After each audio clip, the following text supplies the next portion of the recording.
aha rero muri universite ico gihe cimbere yacu canke n'igihe ciwacu hariho filozofi yitwa kwarisime. Harya narabonye umuntu yarashingirira nta munsi umwe ndanezerwa cyane. Yesu aguhezagire. Kwarisime n'ubu bishobora kuba bikiriho. Mugabe ico gihe ciwacu umuntu w'umukwarisime wamenga ni filozofi y'umuntu ashoboye ibintu byose. Hari ibintu rero batubwira twasanze bihari yuko umukwarisime ntiyapfa kwiruka naho yaba ariko aranyagirwa ngo meme si ses intérêts te menacés il ne pouvait pas courir. N'umuntu atajaniranwa atajana nyabuhururu n'undi kubura biracahari. Byatuma rero yuko iyo filozofi yari ihari mu mitwe ya hano hantu turi, yatuma abantu batumvira agakiza, batumbiriza Imana.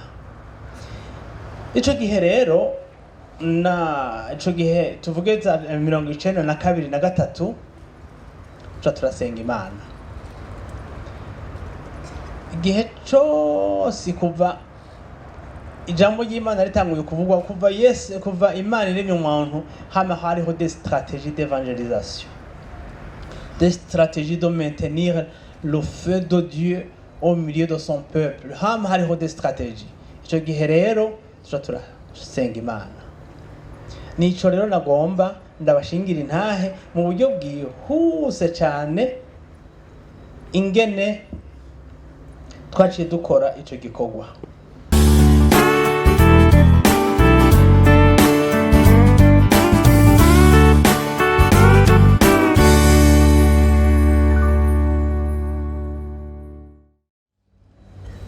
Ndakengurukiye cyane abakozi b'Imana bampaye aka kanya ko gushinga intahe. Ndaje gukoresha umwanya atari munini. Nitwa Méthode niyo ngendako. Nkaba ndirimba muri chorale francophone yahakunda hamwe Bujumbura. Nkaba sanzwe nkora n'ibindi bikorwa by'Imana. Intahe yiwanje ni intahe ijanye n'ubu bushobozi. Yesu nashimwe. Ubushobozi bwagaragariye aha duhagaze aha turi. Jewe nashitse muri universite mu 1990. Okay, année académique 1990-1991. Urumva sejo. Ndahiga imyaka 5-6. Ico ngomba gushingira kw'intahe Imana ngira ko ndanayishimira ingene yatugiriye neza ikabana natwe ico gihe twari ngaha n'ubushobozi. Ubwo bushobozi ico ngomba shimira Imana kandi shingira intahe mu Congereza ni nakivuze nti the power of a heart and harp in harmony with God. Nukuvuga inkomezi canke ububasha uri mu mutima witeguye uri gukorana n'abaririmbyi. Yesu nashimwe. Ico gihe twari ngaha aha ndafise ba grand frère pasteur ariko araturongora n'abandi ba grand frère no kuvuga badutanguriye mu bikorwa by'Imana hano. Nukuvuga imbere y'igihe cacu ibikorwa by'Imana ngaha byariho. Nimwumva mvuze ikintu kitari encadrement ntimuce mugira muti uwo muntu we yadutse gute, kuko encadrement yaje abantu bamaze kugwira, bamaze kuboneka. Ahandi twari tarateranya kugira ngo turabe ko kwiyungunganya tukavuga ijambo ry'Imana. Igikuru ni ijambo ry'Imana rikiza abantu, sivyo? Turavyemeranya? Ni ijambo ry'Imana rituma abantu bihana bakazoja mu ijuru. Yesu nashimwe.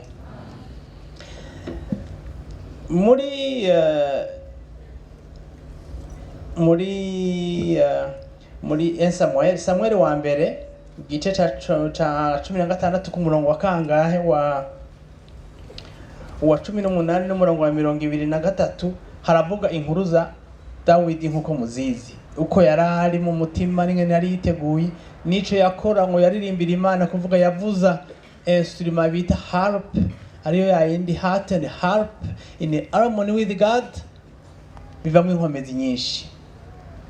Aha rero muri universite ico gihe cimbere yacu canke n'igihe ciwacu hariho filozofi yitwa Parisime.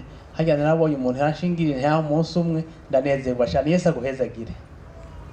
Parisime n'ubu bishobora kuba bikiriho.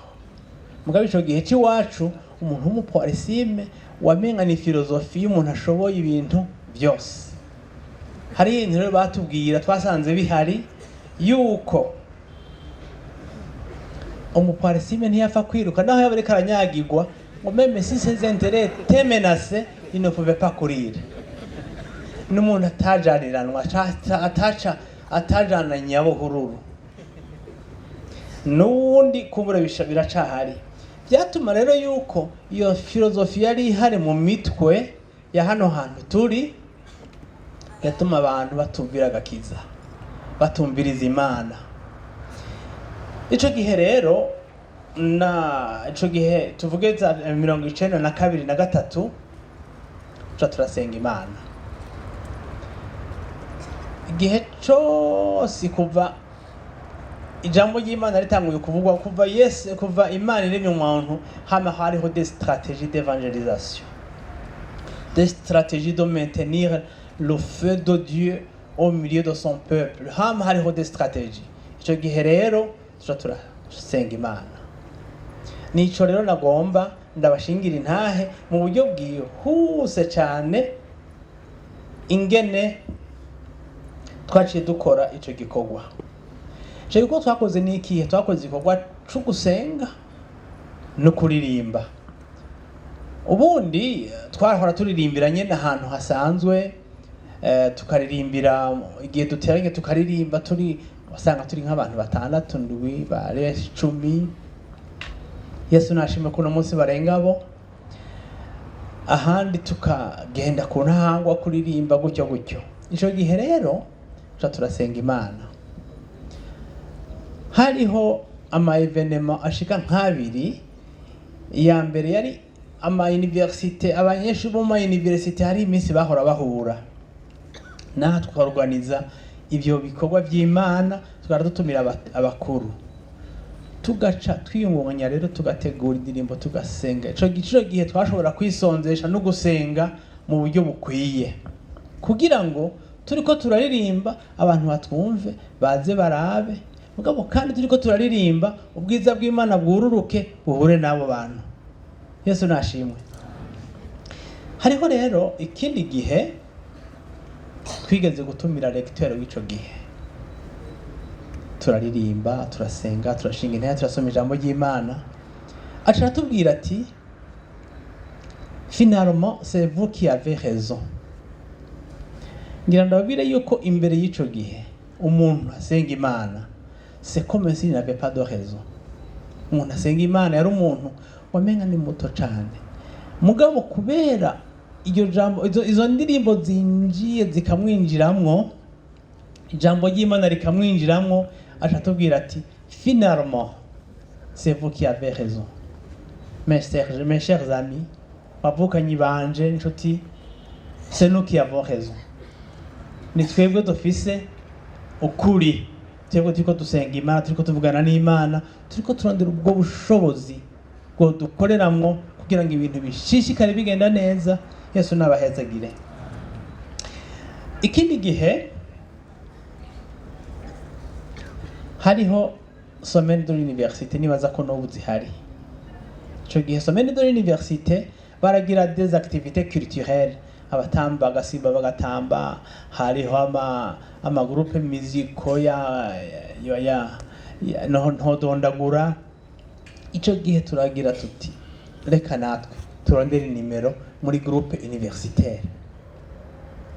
Nico gihe aho wasanga turi nkari nkandwi 8 baraduha nimero wamenga ni abantu sutse mu isi mwumva turi kwicara hajya turi batandatu ndwi abantu bagatamba muzika, abandi bakagira kinyarwanda, kikongomani. Ico gihe kuko hariho abantu benshi bari biga hanze bari ngaha. Hanyuma ubwa mbere, intambuko ya mbere wamenga ni inkoko ijovye, ibintu bishasha. Hamwe rero les universitaires bariko baraturaba bavuga bati reka turabe kano gahabwa ka bano bantu. Yesu nashimwe. Tugize bigagenda neza. Indirimbo twaririmba sinonzivugira ngaha kugira ngo ngaride wa mwanya kuko urihuta. Hanyuma mu nyuma baragira bati ubu rero tugira tuzohora duselectiona, hanyuma turondera abantu baja muri finale. Muri finale bavuga bati, bahamagara bati finale izozemwo bande. Muri ba bandi twarimwo. Ni kuvuga iki? Abantu baratangiye kubona ibyo batahora babona, bakumva ibyo baba batahora bumva, bituma byinjira mu mutwe, bituma bibahindura. Aha ndiko ndavuga iki? Ndiko ndavuga ubushobozi buri hagati canke buri mu ndirimbo mugabo ziririmbanywe inkomezi zivuye mu ijuru. Yesu nashimwe. Ikindi gihe twatogaraza amakonseri atandukanye. Niho rero tuvuge nko mu myaka y'igihumbi 1993 na 4 twatangura kubona abantu bihanye bakabatirizwa. Tugenda ku ntango tukabaherekeza, tukafana mugabo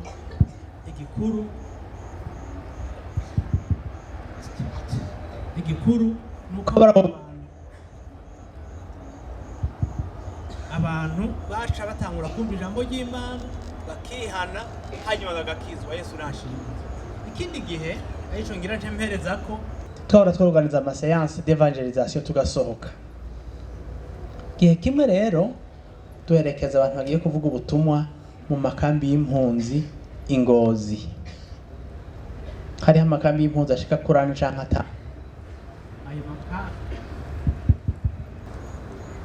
nekagerageze mvuge abo bashobora kunyumva kugira ngo tuziga mu mwanya.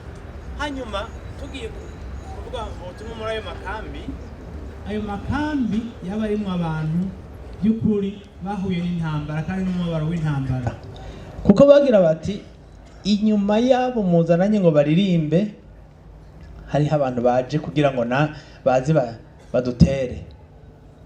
Tugasanga biteguye n'amabuye n'amahiri n'ibintu bitandukanye. Podium yari umuduga dutwaye. Aho niho nashoboye kubona ubushobozi bukomeye bw'indirimbo zirimo agakiza, indirimbo zirimo mpemu yera. Umwanya wo gutangura kuririmba haba hariho ugwamo, mugabo dutanguye kuririmba ukabona abantu afise ibuye akariterera hasi, ukabona umuntu yari afise umujinya uteye ubwoba ukabona ururutse. Tukaririmba ya mbere, ya kabiri, ya gatatu, abantu baca batangura kwihana no guca bugufiya. Yesu nahabwa icubahiro. Kugira ngo mperaheze rero naciye ku masonga cane kandi nihuta. Kugira ngo mperaheze tuhejeje ku butumwa bw'ubushobozi, twambara ubushobozi, dukorere mu bushobozi bw'Imana. No kuvuga rero hariho ubushobozi hagati y'izi ndirimbo turirimba, mugabo ku mutima witeguye uri en harmonie avec Dieu. Turondere harmonie n'Imana. Kwa mbere tubanze turondere harmonie na twebwe ubwacu. Umwe wese arondera harmonie mu mutima wiwe nawe nyene, hanyuma harmonie n'Imana, hanyuma dutegura indirimbo, hanyuma turirimbe. Ubushobozi buzoza, abantu bazohinduka. Ibyo narabibonye nongeye kubikengurukira Imana. Yesu nabahezagire.